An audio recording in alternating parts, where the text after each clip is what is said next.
ಕನ್ನಡ ವ್ಯಾಕರಣ, Kannada grammar in simple. ವಿಷಯ 11. ಸಮಾಸಗಳು. ಸಮಾಸಗಳಲ್ಲಿ 8 ವಿಧಗಳು. ತತ್ಪುರುಷ ಸಮಾಸ. ಇದರಲ್ಲಿ ಪದವನ್ನು ಬಿಡಿಸಿದಾಗ ಬರುವ 2 ಪದಗಳು ನಾಮಪದಗಳು, ಅಂದರೆ ನೌನ್. ಉದಾಹರಣೆ: ಹಗಲು ವೇಷ, ಹಗಲಿನ ಪ್ಲಸ್ ವೇಷ 2 ನಾಮಪದಗಳು.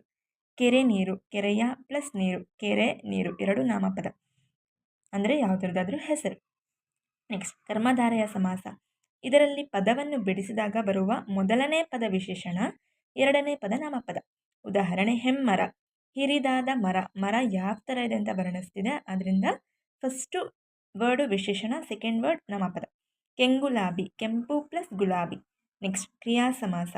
ಇದರಲ್ಲಿ ಪದವನ್ನು ಬಿಡಿಸಿದಾಗ ಬರುವ ಎರಡನೇ ಪದ ಕ್ರಿಯಾಪದ ಆಗಿರುತ್ತದೆ, ಅದು ಆಕ್ಷನ್ ವರ್ಡ್. ಉದಾಹರಣೆ: ತಲೆಯಾಡಿಸು, ತಲೆಯನ್ನು ಪ್ಲಸ್ ಆಡಿಸು, ಆಡಿಸು ಆಕ್ಷನ್ ವರ್ಡ್. ಕೈ ತೊಳೆ, ಕೈಯನ್ನು ಪ್ಲಸ್ ತೊಳೆ, ತೊಳೆ ಆಕ್ಷನ್ ವರ್ಡ್, ಕ್ರಿಯಾ. ಹಾಗೆ ಇದು ಕ್ರಿಯಾ ಸಮಾಸ. ನೆಕ್ಸ್ಟ್, ದ್ವಂದ್ವ ಸಮಾಸ.